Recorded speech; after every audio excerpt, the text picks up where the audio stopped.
e muitas vezes sem questionar, principalmente se ele tem fé para saber do que é que está falando e do que está fazendo, e orando você por ele e ele orando por você.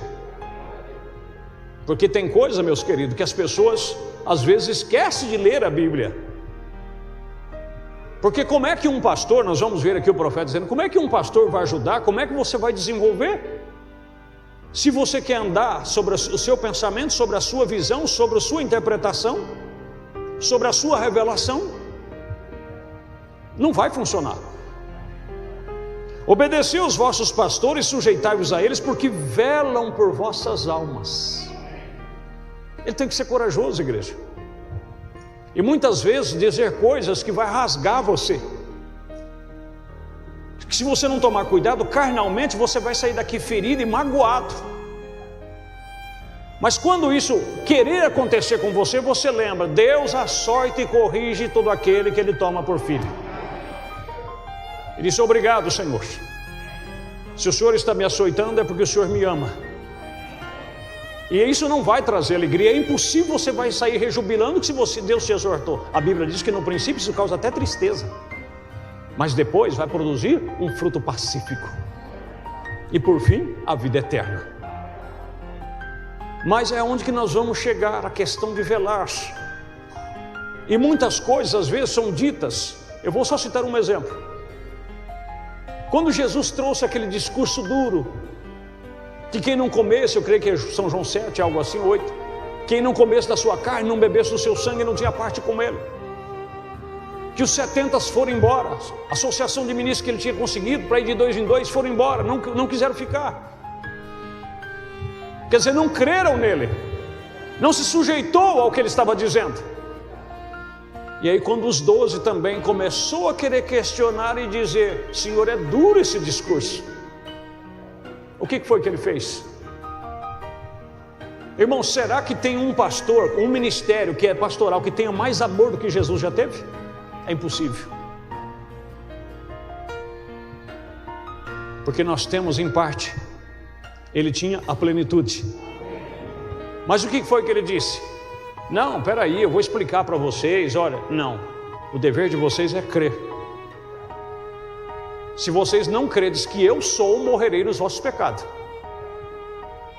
O que foi que ele disse? Não quereis vós também retirar?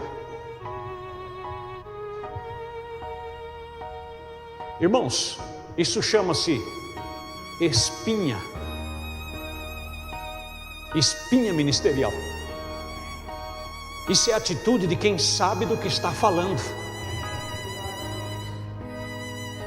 É como um homem que é provedor, é um homem respeitado, respeitador, um homem íntegro.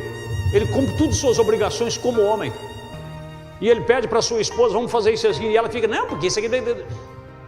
Ela está errada, ela tem que se sujeitar. E diz, não, meu esposo sabe do que está falando.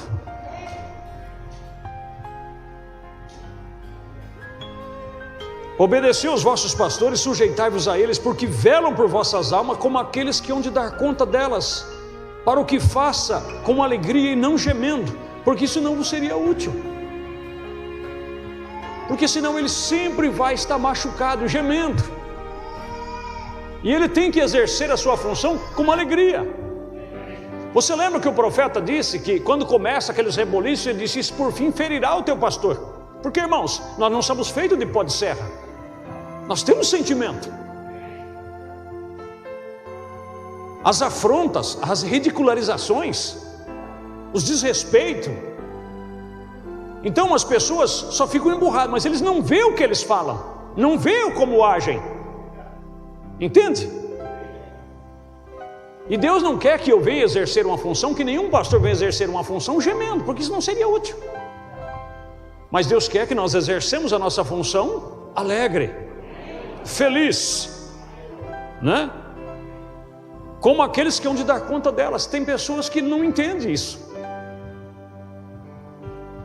Um auxiliar, como nós temos o irmão Elias, que inclusive pregou tantos dias aqui para nós, é uma bênção, é bem aceito em todo lugar que vai, porque Deus lhe deu um dom maravilhoso, certo? Ele, se ele sobe aqui, ele prega com o dom que Deus lhe deu, ele vai responder porque ele pregou. Agora se eu confiei para ele vir, Deus vai cobrar da minha mão o que eu prego e o que ele prega, porque eu lhe concedi a autoridade para fazer isso. Mas ele não vai responder pelas almas de vocês, quem vai responder sou eu.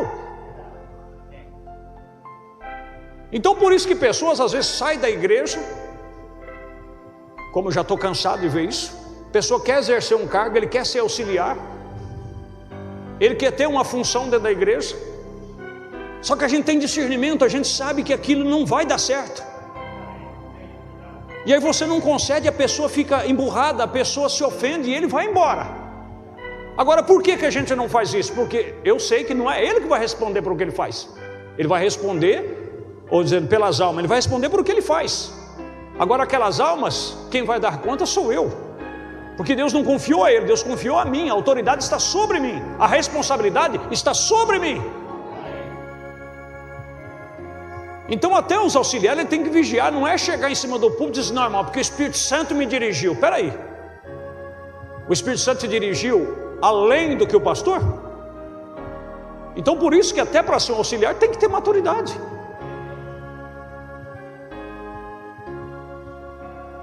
E só para os irmãos terem uma ideia, quando Moisés ungiu 70 auxiliares, o que Deus fez? Deus pegou da unção que estava sobre Moisés e repartiu para os 70. É ou não é verdade?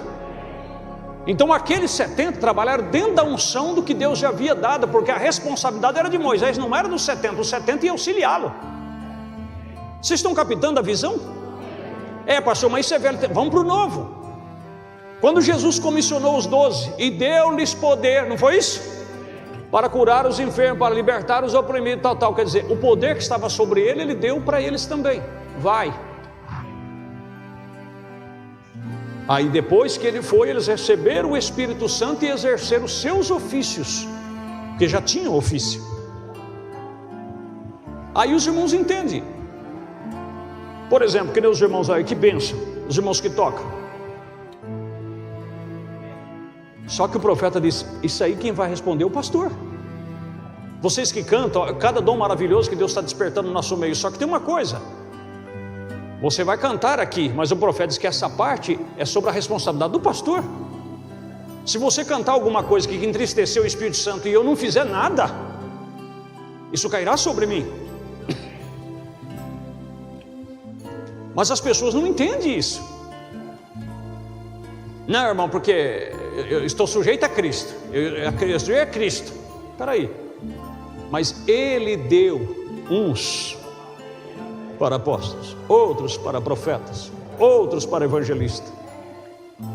Então, se existe um dom ali que está sendo exercido,